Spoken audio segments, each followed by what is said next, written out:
Hello दोस्तों, कैसे हो आप लोग। तो आशा करता हूँ आप लोग बढ़िया होंगे, जहाँ भी होंगे। तो बहुत ही इंपॉर्टेंट क्वेश्चन आंसर लेके आया हूँ दोस्तों। तो ये लो एग्ज़ाम के लिए काफ़ी बेहतर होगा आप लोगों के लिए। जो भी लो एंट्रेंस एग्ज़ाम में या कोई भी सीडीएस या यूपीएससी एसएससी का एग्ज़ाम जो भी दे रहे हैं, उनके लिए बहुत ही इंपॉर्टेंट होने वाला है। तो हम बिना कोई टाइम वेस्ट किए हुए आगे बढ़ेंगे। Which of the following words was not included in the preamble of the Indian Constitution in 1975?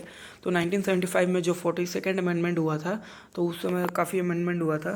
तो अभी कौन सा वर्ड जो इंक्लूड नहीं हुआ था प्रिम्बल में? तो फ्रेटर्निटी, सॉवरेन, इक्वालिटी, इंटीग्रिटी। तो आंसर देखते हैं। आंसर है ऑप्शन डी।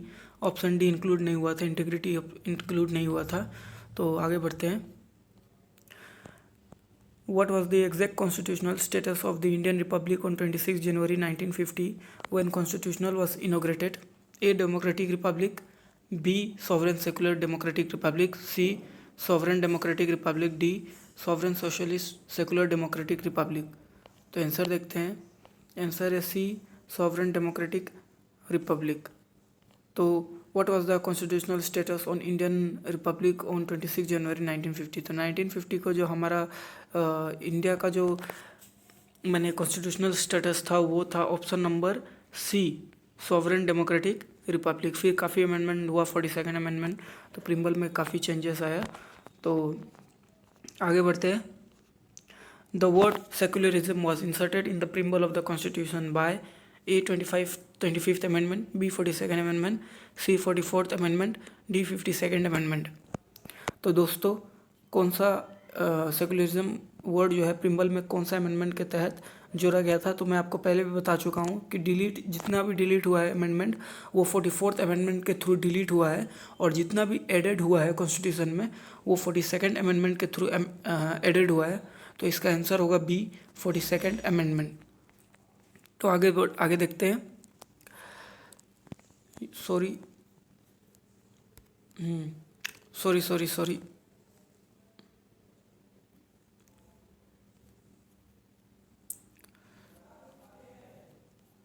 तो ये अभी हमने डिस्कस किया था। तो आगे देखते हैं। Indian constitution declares India as secular state. This means that a religious worship is not allowed, be religious are patronise by the state. ये भी नहीं होगा। सी, नहीं sorry, religious are patronized by state. C. The state regards religion is a private affair of the citizen and does not discriminate on this basis. D. None of the above। तो answer देखते हैं। Answer है C, the state regards religion is a private affair of the citizens and does not discriminate on this basis. तो इसका जो secularism का जो meaning है, सेकुलर मतलब रिलीजन, सभी स्टेट जो है सभी रिलीजन को इक्वल दर्जा देगा। कोई आगे कोई पीछे नहीं होगा, सब इक्वल होगा। सेकुलर, अगर कोई कंट्री सेकुलर है तो India is a secular state. तो यहाँ पे सभी रिलीजन को इक्वल दर्जा दिया जाता है। ठीक है, नेक्स्ट देखते हैं। The preamble to the constitution declare India as. Preamble जो है एक कॉन्स्टिट्यूशन का पार्ट है, बेसिक फीचर का पार्ट है। तो वो इंडिया को क्या चीज़ में, मतलब क्या चीज़, इंडिया का जो मैंने एक तरह से मन इंडेक्स है, तो वो क्या बताता है? कॉन्स्टिट्यूशन का इंडेक्स है। तो जैसे बुक का इंडेक्स होता है, वैसे कॉन्स्टिट्यूशन का इंडेक्स प्रिम्बल होता है। तो वो क्या बताता है? A sovereign democratic republic, B a socialist democratic republic, C a sovereign socialist secular democratic republic, D a federal democratic republic. तो इसका आंसर देखते हैं। इसका आंसर हुआ C, a sovereign socialist secular democratic republic. तो इसका आंसर है सी।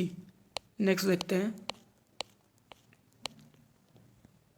इन the following languages listed in the 8th schedule of the constitution, pick out the one which is official language of A state. तो 8th schedule में जो भी official language दिया गया है, 22 लैंग्वेजेस है। तो इसमें से कौन सा लैंग्वेज है? A Kashmiri, B Urdu, C Sindhi, D Nepali. तो देखते हैं आंसर। आंसर है बी। बी बोले तो उर्दू है गाइस। तो नेक्स्ट देखते हैं। The term education belongs to the A union list, B state list, C concurrent list, D residuary list. तो देखते हैं आंसर।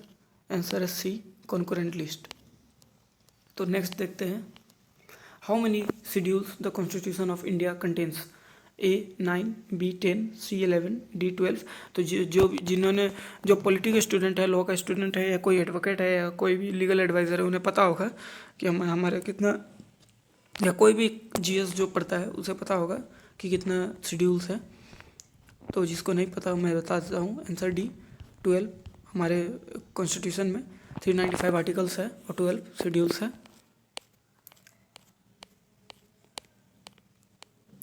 तो ये देखते हैं, which article of the Indian constitution provide for the institution of Panchayati Raj. Panchayati Raj के लिए कौन सा आर्टिकल जिम्मेदार है? A article 36, B article 39, C article 40, D article 48। तो आंसर देखते हैं, सी आर्टिकल 40। तो article 40 of the Indian constitution provide the institution for Panchayati Raj, C article 40।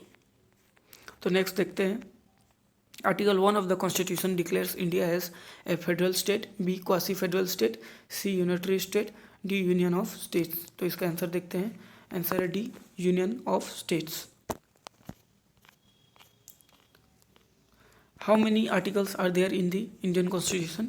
A 395, B 396, C 398, D 399। इसका आंसर देखते हैं, ए है 395। तो हमारे आर्टिकल्स है 395। Although union list, state list and concurrent list covered the entire legislative business, there may be an item not mentioned anywhere. Who will legislate on that item? A. Parliament only, B. State legislature only, C. both A and B, D. neither A nor B। तो answer है A, parliament only. Next देखते हैं, which part of the Indian constitution deals with fundamental rights? A part 1, B part 2, C part 3, D part 4। तो part 3 है जो कि fundamental rights से deal करता है। तो नेक्स्ट देखते हैं, part 4 of the constitution of India deals with part 3, fundamental rights से डील करता है। पार्ट 4 किससे डील करता है? Fundamental rights, B citizenship, C directive principles of state policy, D union executive. C, answer C है, directive principles of state policy. Next देखते हैं, power, authority and responsibility of municipalities are listed in which one of the following schedules of the constitution of India? A 9th, B 10th, C 11th, D 12th। Answer देखते हैं, D 12th schedule है जो कि power of authority and responsibility of municipalities are listed in which one of the following schedules, और 11th जो कि है पंचायती राज से डील करता है। नेक्स्ट देखते हैं,